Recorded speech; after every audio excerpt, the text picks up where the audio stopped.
A continuación, Tributación de hoy.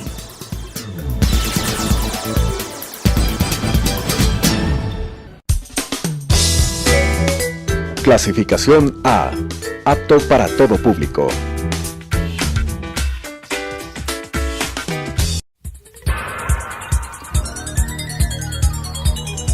Las opiniones vertidas en este espacio por la producción y dirección del programa son de exclusiva responsabilidad de sus autores y de quienes intervienen en ellos.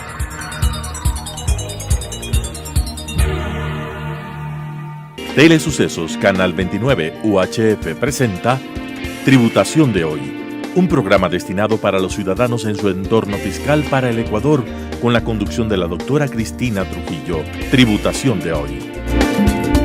Muy buenas noches en su programa Tributación de hoy. Como siempre, para mí es un gusto y un privilegio contar con entrevistados de talla local e internacional.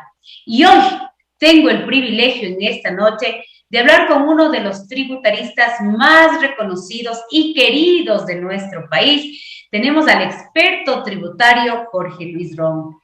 Es una persona que ha venido contribuyendo activamente, con criterios, con capacitación, en el ámbito contable, en el ámbito financiero, en el ámbito tributario, en el ámbito laboral, a la profesión contable y no contable del Ecuador.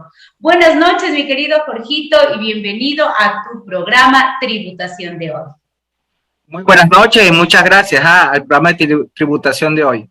Un gusto siempre estar nuevamente aquí en su casa televisiva.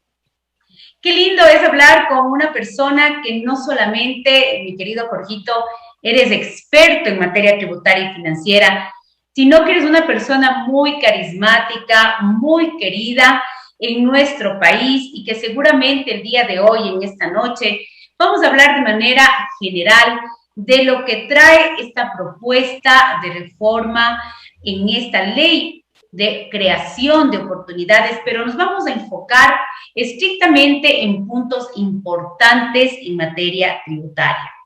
Sabemos que es algo de vital importancia de nuestro país la reactivación económica y productiva que debemos tener después ya de haber cumplido un plan exitoso de vacunación.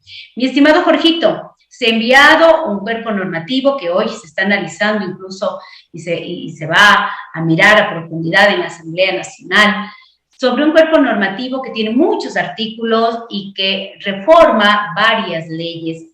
Pero una de las leyes importantes y con gran espera es la ley tributaria. Entonces, mi estimado Jorge, ¿qué te parece si comenzamos hablando sobre esta contribución temporal? Expliquémosles con ese lenguaje sencillo que tú lo sabes hacer para todas las personas que en esta noche nos están mirando. ¿En qué consiste esta contribución temporal y a quiénes va a afectar o a quiénes van a tener que pagar? Bueno, tenemos actualmente un proyecto de ley que es de carácter económico urgente. Es una ley denominada la de creación de oportunidades de desarrollo económico y sostenibilidad fiscal. Trae cosas muy interesantes que digo, valdría la pena que esto en la asamblea, de ingresar a la asamblea de debate, se analice minuciosamente algunos detalles, algunos aristas muy interesantes. Entre ellos, en el ámbito tributario, tenemos el tema del IVA, tenemos el tema del ICE, pero hay tres ejes fundamentales que yo le digo que tienen que sí o sí revisarse en la asamblea, ¿verdad? Hay connotaciones muy buenas, muy positivas y hay otros puntos que tienen que revisarse sin duda alguna. Entre ellos están los tres puntos que yo le menciono a mi criterio personal, tres puntos principales que no podemos pasar por alto. El primer punto es sobre las contribuciones temporales. Allí el otro punto es sobre un nuevo régimen que estaría por debatirse en la asamblea, el RIMPE, y el otro sobre los gastos personales para las personas naturales, la tablita del impuesto a la renta. Refiriéndose entonces al primer caso sobre las contribuciones temporales, esto aplica específicamente para las personas naturales, residentes fiscales en el Ecuador, y para las sociedades también. En el caso de las personas naturales, residentes fiscales aquí en el Ecuador, que a partir desde el 1 de enero del 2021 posean un patrimonio individual igual o mayor a $500,000, o si usted tiene en sociedad conyugal igual o mayor a $1 millón, estarían entonces pagando una contribución sobre su patrimonio en los ejercicios fiscales 2022 y 2023. Jorgito, hay algo importante que seguramente las personas que nos están mirando en esta noche, centrándonos en el tema de las personas naturales, que el patrimonio individual es de 500,000 para arriba, pero si usted es una sociedad conyugal, la obligación nace ¿cuándo? Cuando usted ya tenga en sociedad conyugal $1.000.000, igual o mayor un patrimonio a $1.000.000. Estarán sujetos a una tabla, que es una tabla progresiva, que va desde el 0% hasta el 1.50%. 0% cuando su patrimonio individual es menor a los $500,000. Entonces, es una tabla progresiva. Yo estaba haciendo un cálculo a un contribuyente, digo, de aprobarse esto, su patrimonio, mediante la declaración patrimonial que habíamos presentado ya el 1 de enero del 2021, es de $1.000.000, tomándolo como ejemplo, estaría contribuyendo para el ejercicio fiscal 2022 y 2023 aproximadamente de $3.500.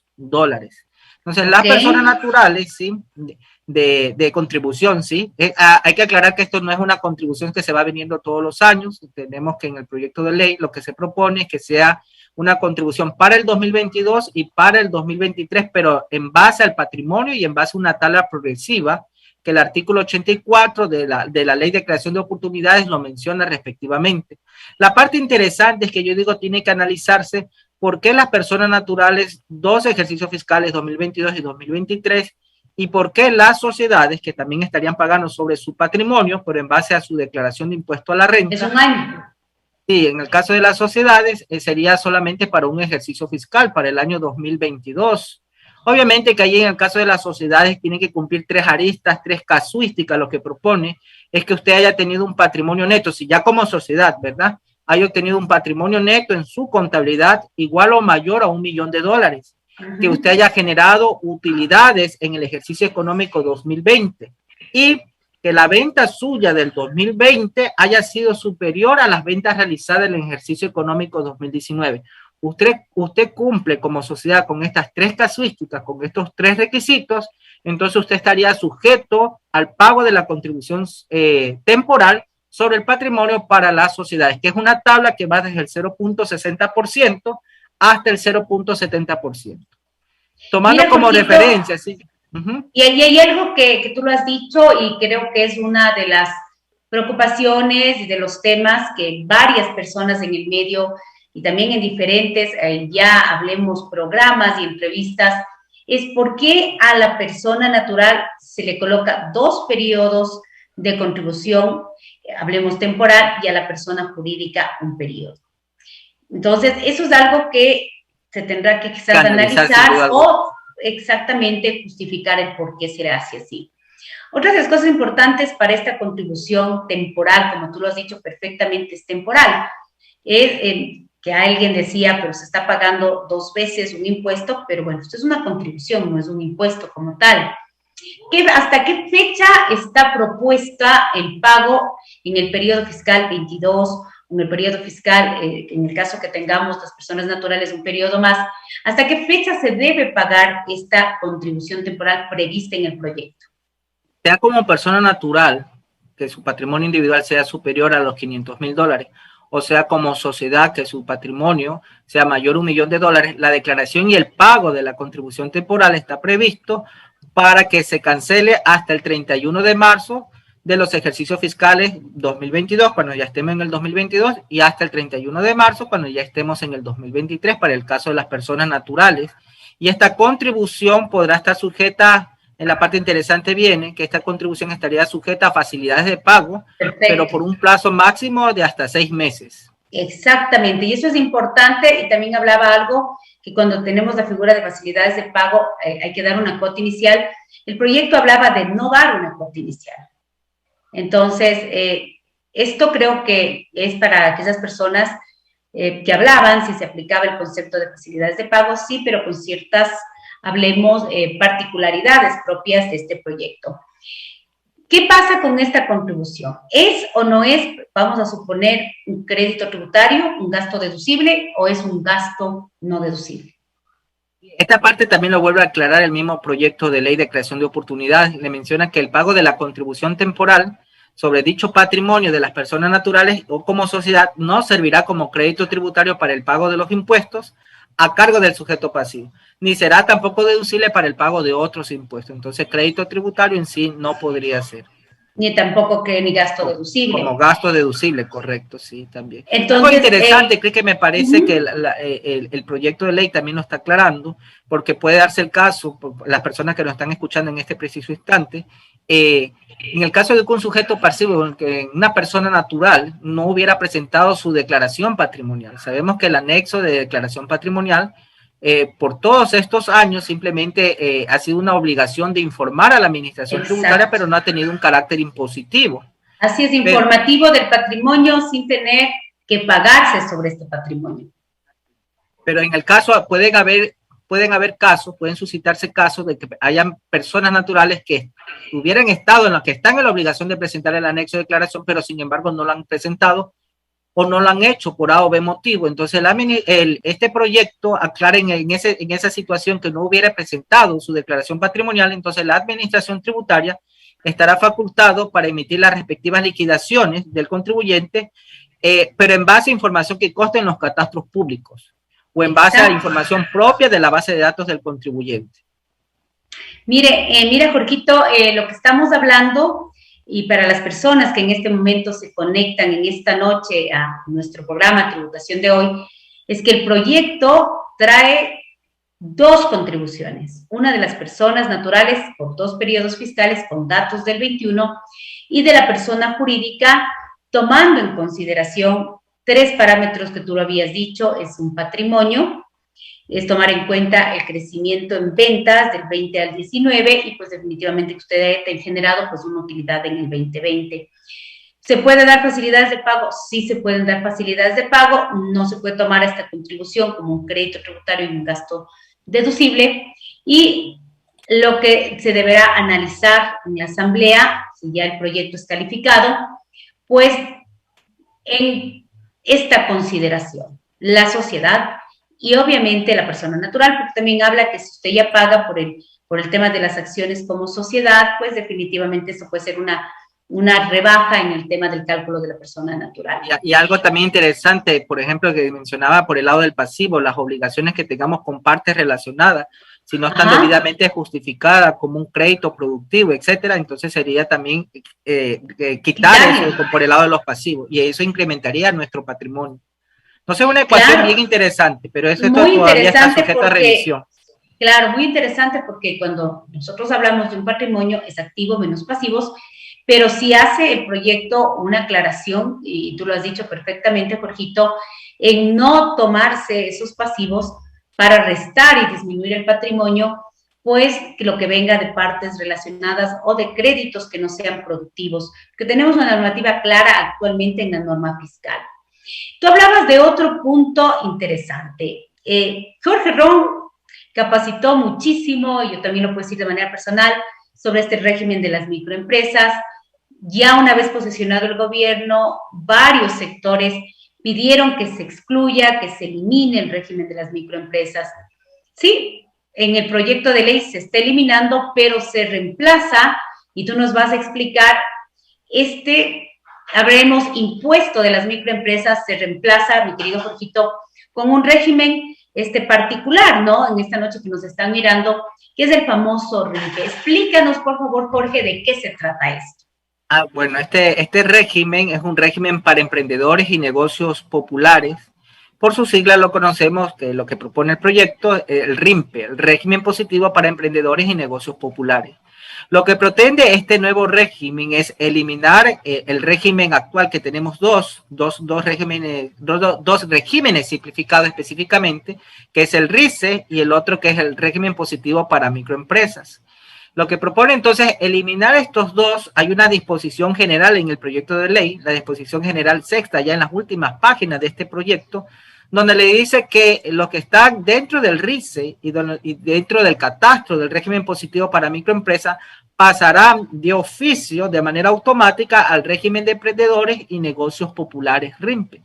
Este nuevo régimen, yo le digo, por decirlo así, por tratar de dar una connotación, es una parte, le digo, reformada de lo que es del RICE y de lo que es del RIN. Toma ciertas aristas interesantes, ciertas aristas muy puntuales, que le digo que valdría la pena el análisis, de cosas puntuales acerca del RICE y del RIN, y se crea este nuevo régimen, el RIMPE. Este RIMPE estará constituido para personas naturales y para sociedades.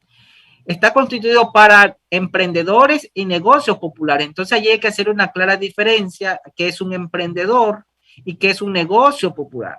Un negocio popular, sí, en la definición, porque el concepto como tal no podemos pedir en un proyecto de ley, mucho menos una ley, más que nada una definición sí.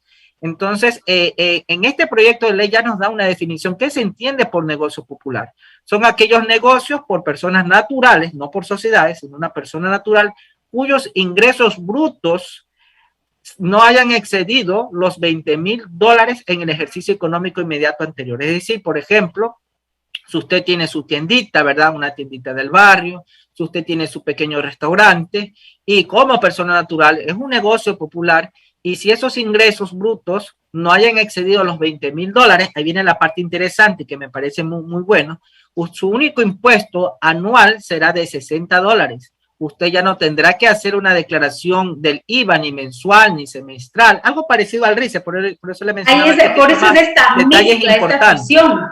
Así es. Sí, Jorgito, sigamos. Ya. Entonces, como le mencionaba, son $60 y ese será su único pago por todo el ejercicio económico. Ahora, otra parte interesante sobre los negocios populares, en el que usted estará solamente obligado a emitir notas de ventas, tampoco estará obligado a emitir comprobantes de ventas electrónicos. Esas son las partes más interesantes en el caso de que usted sea un negocio popular. Si usted no supera los $20,000, usted estará dentro de este RIMPE. Adicionalmente, su única cuota será de $60, solamente emitirá notas de venta y no estará obligado a los comprobantes electrónicos, porque esto es una de las cosas que propone el proyecto de ley, que prácticamente toda la persona que tenga una actividad económica estaría obligado a emitir la facturación electrónica. Comprobantes de ventas electrónicos, pero esto se exceptúa a los que están dentro de los negocios populares en el RIMPE. Pero ahora este RIMPE no solamente está hecho para los negocios populares, sino también para aquellos emprendedores. Ahí sí engloba a las personas naturales y a las sociedades.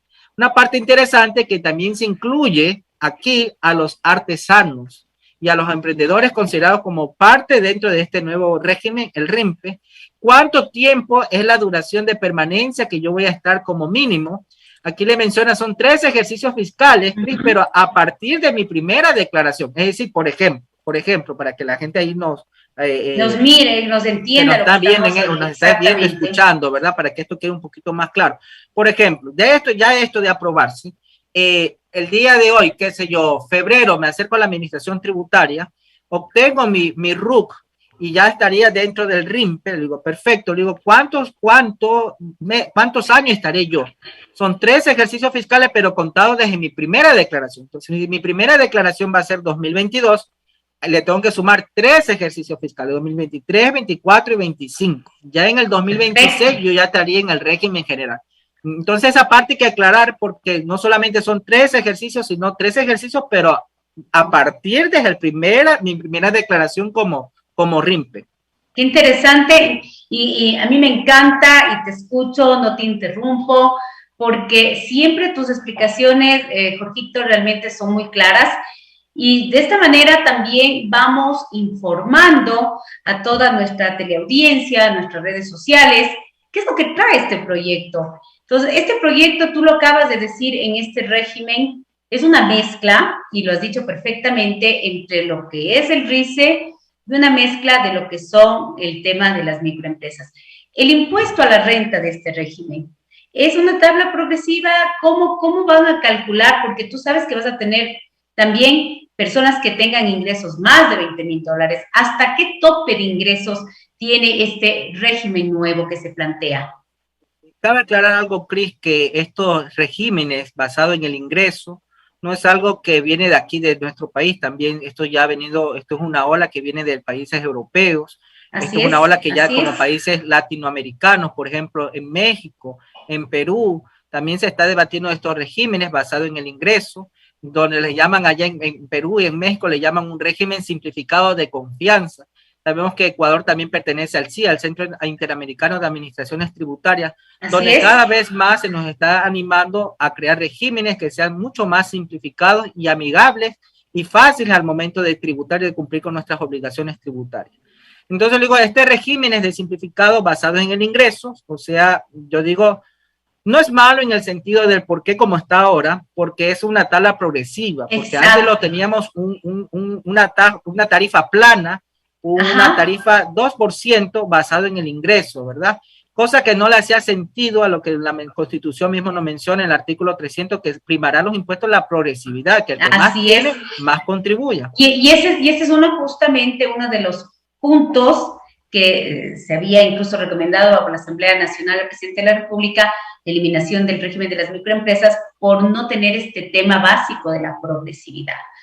Entonces, al criterio como experto tributario y en mi caso como abogada tributarista y contadora, se estaría cumpliendo este tema de la progresividad en este nuevo régimen que vendría a reemplazar al RICE y vendría a reemplazar pues al régimen de las microempresas. Respetar esto, la progresividad. Y va hasta una tarifa del 2%, ¿sí? Parte desde el 0%. Bueno, si usted, un negocio popular, su único impuesto será de $60. Y otra parte interesante de los negocios populares, Cris, para que la gente que nos está viendo, es que usted va a poder estar en este régimen pagando $60 siempre y cuando sus ingresos brutos no superen los $20,000. ¿Cuánto tiempo usted va a estar? La cantidad de años. Esto es indefinido. Usted va a estar aquí en este régimen por toda la vida, simplemente contribuyendo esa cantidad, esa cuotita fija, por todo, por el año entero. Mire, una parte interesante, porque si usted estaba en el RICE, ¿verdad? Usted, mientras más iba facturando, usted tenía que acercarse a la administración tributaria y su cuota iba aumentando. Así es. Sí, en cambio acá ya es un solo valor y esto ya engloba, reemplazaría su impuesto a la renta y su declaración del IVA. Esta parte interesante lo mencioné, algo que me gusta en realidad porque sí le hace sentido a los negocios populares, a esos microempresarios que recién están ingresando, ¿verdad? A la formalidad también. Queremos que más contribuyentes regresen a la formalidad y esto es lo que brinda este régimen RIMPE. Y esto es lo que hace es crear más contribuyentes y por ende se va a tener una carga, hablemos, adecuada y a la vez vamos a crear una base de más contribuyentes que realmente puedan entrar a lo que tú dices, la formalidad y aportar a este proyecto importante que tiene el Estado. Muy interesante. Ahora hablemos Cuénteme. Una de las cosas, digo, que de pronto, como todo en la vida, ¿verdad? Tiene sus cosas buenas y sus cositas que tienen que analizarse, sin duda alguna. Exacto. Yo, conversando y con otros colegas, con usted mismo, ¿verdad? Digo, ¿qué ocurre en el caso? Digo, porque pueden darse varios escenarios. En el escenario que hay ingresos, y si mientras más ingresos haya, hay que contribuir porque hay una ganancia. Pero obviamente va a ser una tabla progresiva, ya no una tarifa plana. Pero ahora digo, ¿qué ocurre para aquellos emprendedores? Usted sabe que en el tiempo del emprendimiento, durante los primeros meses o los primeros años, lo que vamos a obtener es pérdida o a lo mucho un saldo en cero o pequeñito, quizás. Digo, ¿qué ocurre para todos esos emprendedores que durante los primeros meses, los primeros años, no van a obtener utilidades, van a obtener pérdidas? ¿Qué ocurrirá para ellos? ¿Tendrán que tributar? Tendrá, creo que yo en el momento que esté en el análisis de la Asamblea Nacional, pues que esta parte también conste dentro de la normativa para que, pues de cierta manera, esté claro qué pasa cuando no genera una ganancia contable, a pesar de que este es un régimen, como usted lo dijo, mi querido Jorgito, basado por el término, basado por la parte fundamental de los ingresos. Para ir terminando, mi Jorge, y de una manera muy rapidita, ¿qué pasa con los gastos personales? Nos preguntan si los gastos personales, tal como se venía manejando a partir ya de la última reforma, que incluso ya tuvimos una reforma con la Ley Orgánica de Progresividad y Simplicidad Tributaria, en donde ya no se podía tomar este beneficio a aquellas personas naturales cuyos ingresos netos sean mayores a los $100,000. Hoy, ¿qué pasa? Ya no solo para ellos, sino para todos. ¿Se va a manejar de la misma manera que se estaba manejando? Hoy un cambio bastante sustancial. Y otra vez se vuelve a topar ese numeral 6 16 del artículo 10 sobre los gastos personales. Sin duda alguna esto ha sido muy debatido y se volverá a debatir. Lo que pretende este proyecto de ley, para aclararlo, no es eliminar los gastos personales. Los gastos personales se mantienen. Lo que se pretende más bien es reformarlo. ¿Cómo? Usted, por ejemplo, en su declaración de impuesto a la renta, usted tomaba sus ingresos, resta su aportación personal. En el caso de una persona que trabaja en relación de dependencia, eso no se topa, continúa, porque el artículo 17 que nos habla sobre... Está vigente, no está vigente en sus ingresos menos el aporte personal al IE, eso se mantiene. Usted, lo nuevo es que ya usted no se reste los gastos personales, es decir, eliminar la deducción del gasto personal, más no el gasto personal. Lo que se pretende más bien es crear el uso del crédito tributario por sus gastos personales. Sí. Y es muy diferente. Podría ser un 10% o un 20%. Dependiendo cuánto usted tenga de renta, de impuesto a la renta que le haya salido del cálculo, va a tomarse ese valor. Pero hay un límite, y aquí sí yo creo que hay que recomendar, para que se explique claramente, porque tenemos varios criterios de cómo se va a calcular este crédito tributario. Lo que dice la normativa es que no podrá ser este crédito tributario mayor a 7 veces la canasta básica, ¿no? Tomada como referencia la del mes de diciembre dada por el INEC. Pero sí nos va a coger de nuevo porque, como tú lo decías, nuestros gastos personales nos restábamos, nos deducíamos para llegar a la base imponible. Hoy día no es así. Hoy día usted va a tener que calcular su impuesto a la renta y de ese impuesto a la renta, en función de qué valor es su impuesto a la renta, tomarse un crédito tributario que es directo ya para el pago, para la compensación. Entonces, es totalmente, yo diría, un procedimiento, una forma de cálculo nueva. Se van a seguir respetando, que usted tenga los comprobantes de los diferentes grupos de gastos que se los venían ya realizando, pero es muy diferente el tema del manejo. Como tú lo dijiste, Jorgito, muy adecuadamente, tener el tema del gasto personal como deducción no es lo mismo que tenerlo como crédito fiscal. El uno va a la base imponible y el otro va al impuesto por pagar. Yo creo que ahí, ¿tú qué opinas? Tiene que aclararse bien el tema del cálculo. Sí, sin duda alguna, porque lo que más hay es personas naturales bajo relación de dependencia. Entonces tenemos que conocer el procedimiento claro, de una forma técnica, cómo nos vamos a restar o hacer uso de ese crédito tributario por el lado de los gastos personales. Pero hasta ahorita lo que tenemos totalmente claro es que los gastos personales de por sí siguen estando, no se elimina, lo que se elimina más bien es la forma de calcularlo. Así es. Pero igual vamos a hacer uso de nuestros gastos personales, e incluso una parte que me gusta aquí, luego hay cosas buenas y hay que mencionarlos también, es que el gasto por concepto de turismo, con la Ley Orgánica de Apoyo Humanitario para combatir la crisis sanitaria derivada del COVID-19, trajo el gasto de turismo, pero para 2 ejercicios fiscales, 2020 y 2021. Y ahora lo que propone es que el gasto por concepto de turismo forme parte permanente de los gastos Mi querido Jorgito precioso, el tiempo se nos ha ido volando, como siempre contigo, con estas explicaciones tan claras, tan, yo digo, explícitas, y sobre todo para entender algo que es de vital importancia para nuestro país. Mándales un saludo de despedida a toda esa comunidad contable del Ecuador y a todos los televidentes de nuestro programa Tributación de hoy. Bueno, un saludo a todos nuestros televidentes que ven aquí el programa de tributación de hoy. Muchas gracias por la invitación y no se pierdan todas las transmisiones, porque son tratamientos contables, tributarios, financieros, como emprendedores, como negocios populares. Digo, estos programas en realidad contribuyen a la cultura tributaria. De mi parte, saludos, muy buenas noches con cada uno de ustedes. Muchas gracias a toda esta teleaudiencia y a todas las personas que nos siguen por redes sociales. Hemos tenido la presencia de un experto tributario y de una persona muy querida en nuestro país. El experto tributario Jorge Luis Ron, para hablar los temas principales que trae la ley de creación de oportunidades en el ámbito fiscal. Nos volveremos a ver la próxima semana. Un abrazo para todos. Gracias.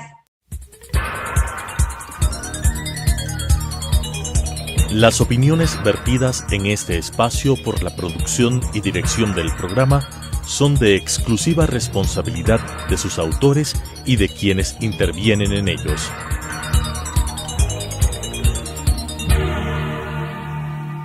Telesucesos Canal 29 UHF presentó Tributación de hoy, un programa destinado para los ciudadanos en su entorno fiscal para el Ecuador, con la conducción de la doctora Cristina Trujillo. Tributación de hoy.